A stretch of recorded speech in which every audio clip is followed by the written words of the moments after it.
cette nouvelle vidéo à destination des grands ou des grandes débutantes. Le thème de cette vidéo, les pièces à longue portée et leur déplacement.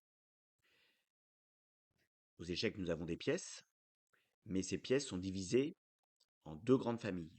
Il y a les pièces à longue portée, qui vont avoir le pouvoir de contrôler des cases à distance, et nous avons les pièces à courte portée, qui elles vont avoir le pouvoir de contrôler des cases près d'elles. Alors d'abord, quelles sont les pièces aux échecs? Eh bien, les pièces, ce sont le roi, la dame, le fou, le cavalier, la tour. Moi, je considère que le pion n'est pas une pièce. Alors, un petit rappel, il existe un roi blanc, un roi noir, une dame blanche, une dame noire, deux fous blancs, deux fous noirs, deux cavaliers blancs, deux cavaliers noirs, deux tours blanches, deux tours noires. Ici, je vous ai représenté chaque pièce sous la forme 3D, au-dessus du nom de chaque pièce, et sous la forme 2D, en dessous du nom de chaque pièce. Alors d'abord, on va essayer de décrire un peu. Le roi, c'est la pièce qui a une croix sur la tête.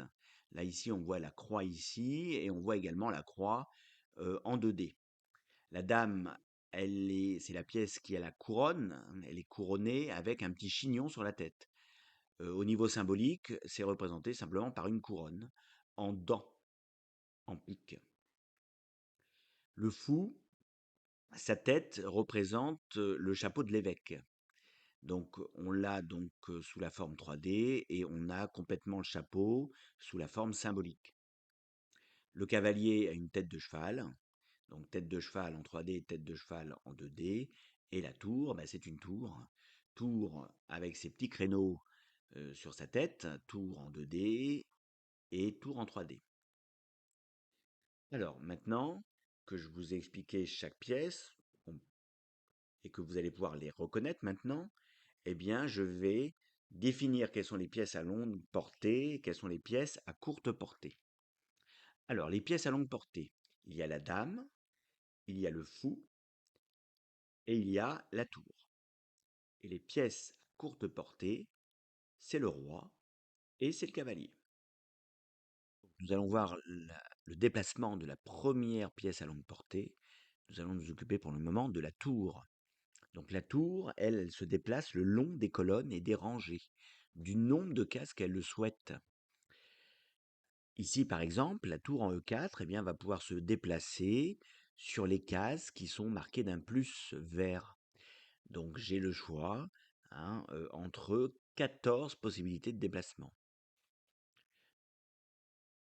L'animation qui va suivre va vous montrer le déplacement. La tour en E4 va se déplacer en E7.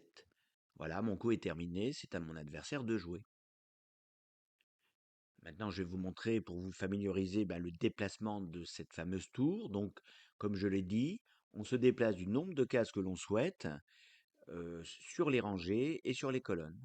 Ici, par exemple, ma tour, elle va pouvoir venir en A4. Elle va pouvoir remonter en A6. Je peux redescendre à A3. Je peux bien évidemment me déplacer que d'une case. Je peux me déplacer de plusieurs cases. Je peux revenir, je peux remonter la colonne, la descendre, aller à gauche et aller à droite. Finalement, eh bien, je peux faire ce que je veux tant que les cases sont libres. On verra un peu plus tard que se passe-t-il quand les cases ne sont pas libres. Petit exercice. Donc, vous mettez un petit signe distinctif sur une des cases, des repères virtuels, et vous mettez une tour sur l'échiquier, et vous essayez de la déplacer le plus rapidement possible sur la case qui est marquée d'une croix, de votre petit repère. Alors ici, j'ai la possibilité effectivement de prendre ma tour, d'abord de la mettre en G4, et ensuite dans un second temps de la mettre en G2. Je peux également prendre ma tour en C4, la mettre en C2 et ensuite dans un autre coup de C2, je la déplace en G2. Là, le minimum de coups, ça sera 2 coups pour arriver sur la case repère. Je vais moi choisir G4 dans un premier temps et dans un second temps, je vais en G2. Deuxième petit exercice similaire. Donc la tour noire, on va essayer de la faire déplacer le plus rapidement possible pour qu'elle arrive sur la case E3. Donc deux possibilités en fait. La tour va d'abord en E6 et ensuite, dans un second temps, elle ira en E3. Ou alors la tour va en C3 et dans un second temps, elle ira en E3. Donc je vous montre une des possibilités. Tour va en E6 et ensuite elle redescend en E3. C'est au tour de fou maintenant. Je vais donc vous expliquer comment se déplace le fou, la deuxième pièce à longue portée. Alors le fou, c'est aussi simple que la tour, puisque le fou se déplace le long des diagonales. Ici par exemple, nous avons donc un fou sur la case 4. Il va donc pouvoir se déplacer le long des diagonales, en avant, en arrière, à gauche et à droite. Ici, ce fou d'ailleurs pourra donc opter parmi une des cases indiquées par un plus vert, et il y aura donc 13 possibilités. Je vais vous montrer une petite animation. Mon fou est en E4, il va se déplacer en B7, et voilà le résultat de mon déplacement. Alors, comme la tour, le fou se déplace du nombre de cases qu'il le souhaite, une case ou plusieurs cases. Je vais faire donc quelques petits déplacements de fou. Le fou est en E4. Je vais vouloir le déplacer. Eh bien, je vais pouvoir, par exemple, le mettre en C6. Il va pouvoir, bien sûr, repartir en arrière en G2. Je peux le déplacer de G2 à F1, voyez-vous, ou alors de F1 jusqu'à C4. Je remonte, je redescends et je me déplace toujours le long des diagonales. Et il faut donc savoir que là, le fou blanc, eh bien, va toujours se déplacer sur des cases blanches, sur les diagonales de cases blanches. Il ne pourra jamais aller sur une diagonale de cases noires.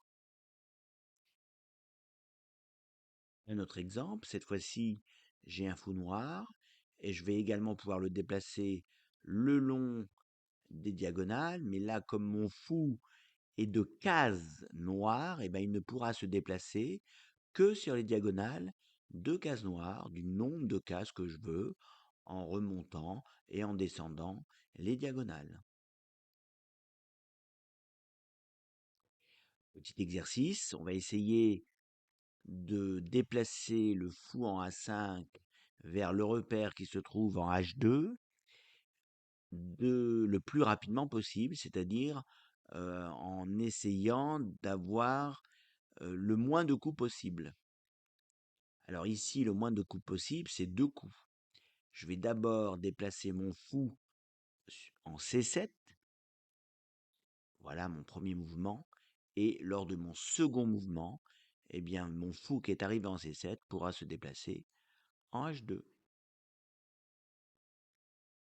Alors il faut savoir que chaque camp a 2 fous. Là nous voyons les fous des blancs, hein, c'est ce qu'on appelle la paire de fous. Et ce qu'il faut comprendre, c'est que la paire de fous est très complémentaire, c'est-à-dire que chaque camp va avoir un fou qui contrôle les diagonales noires et un fou qui contrôle les diagonales blanches.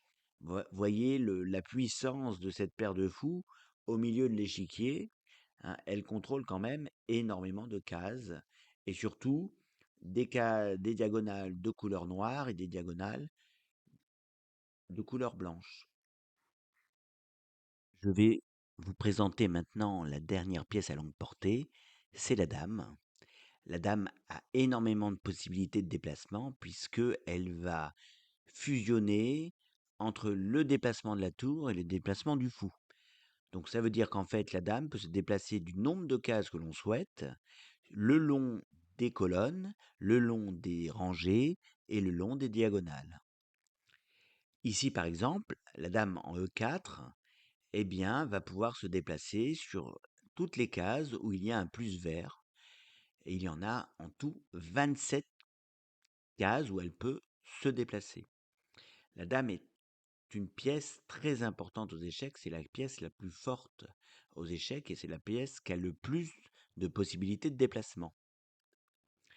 Je vais vous montrer maintenant une animation. La dame en E4 va se déplacer en H7. Et voilà, je viens d'effectuer le coup. C'est à mon adversaire de jouer. Je vais vous montrer d'autres déplacements. Voilà, j'ai une dame en E4. Je peux la déplacer en B7 le long de la diagonale. Je peux la déplacer sur la colonne en B2.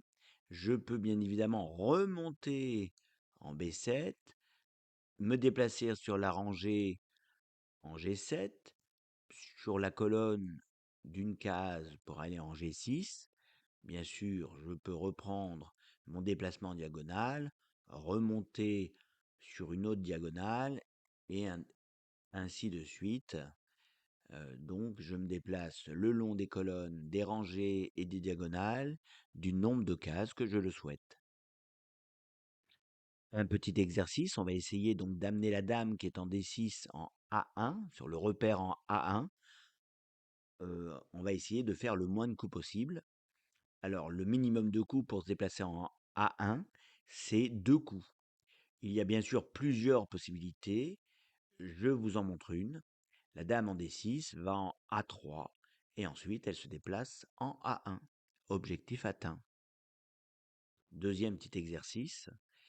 La dame est en G2, elle doit se déplacer en A6 et on va essayer de le faire en moins de coups possible. Et en fait, le minimum de coups pour la déplacer jusqu'en A6, eh bien c'est 2 coups. Il y a plusieurs possibilités, je vous en montre une. Je peux aller d'abord en E2 et ensuite de E2, je vais aller me déplacer en A6. Voilà, je viens de vous présenter le déplacement des pièces à longue portée. J'espère que cette vidéo vous aura plu. À une prochaine vidéo où l'on verra le déplacement des pièces à courte portée.